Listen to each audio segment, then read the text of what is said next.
आणखीन एक महत्त्वाची बातमी या क्षणाची, ती म्हणजे पंचवटी एक्सप्रेस संदर्भात या क्षणाची एक महत्त्वाची बातमी आपल्या हाती येत आहे। स्वतंत्र बोगीच्या मागणीसाठी पंचवटी एक्सप्रेसमध्ये महिला प्रवासी आक्रमक झाल्याचं कळतंय। तर काही काळ या ठिकाणी पंचवटी एक्सप्रेस रोखल्याची देखील माहिती मिळते। नाशिक ते मुंबई या ट्रेननं अनेक चाकरमानी मुंबईला प्रवास करत असतात, मात्र बसण्यासाठी जागा मिळत नसल्यानं महिला प्रवासी ज्या आहेत त्या आक्रमक होऊन त्यांनी काही काळासाठी या ठिकाणी पंचवटी एक्सप्रेस रोखल्याची देखील माहिती मिळते। स्वतंत्र बोगी असावी अशी या महिला प्रवाशांची मागणी आहे, त्यामुळे रेल्वे प्रशासन आता या महिलांच्या मागणीची कशी दखल घेतं हे पाहणं महत्त्वाचं ठरणार आहे। आणि आणखीन एक महत्त्वाची बातमी आहे वाघाच्या हल्ल्याची। वाघाच्या हल्ल्यात एका गुराख्याचा मृत्यू झालाय। एक धक्कादायक बातमी या क्षणाची आपण पाहतोय। चंद्रपुरातली ही बातमी आहे। सिंदेवाही तालुक्यातील मुरमाडी इथली ही घटना आहे।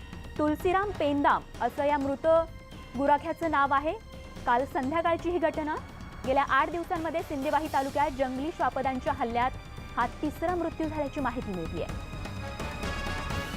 तर हैदर शेख आमचे प्रतिनिधी या संदर्भात अधिक तपशील देत आहेत। हैदर, निश्चितच धक्कादायक बाब, तिसरी घटना आहे अशा पद्धतीनं हल्ल्यात खरं तर मृत्यू पावण्याची, आणि वाघाच्या हल्ल्यात गुराख्याचा मृत्यू झालाय। खरं तर त्यामुळे निश्चितच वातावरणामध्ये दहशत पसरलेली असणार आहे। काय तपशील या क्षणी मिळतो आपल्याकडे?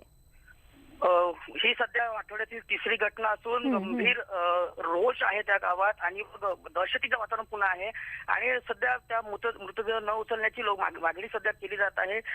वन विभाग आपल्या स्तरावर प्रयत्न करत आहेत, पण हा प्रयत्न कुठपर्यंत यशस्वी ठरतो हे दिसत नाहीये। सध्या बिबट आणि वाघाच्या हल्ल्यात पुन्हा वाढ होत चाललेली आहे। सध्या आता वन विभाग याच्यावर काय करतं उपाययोजना याच्यावर आता सध्याचं लक्ष आहे। अगदी, त्यामुळे एकूणच 3 नागरिकांचा जीव जाणं ही निश्चितच गंभीर बाब, त्यामुळे वन विभागाने याची गांभीर्याने दखल घेणं गरजेचं आहे। हैदर, धन्यवाद या माहितीसाठी। आणि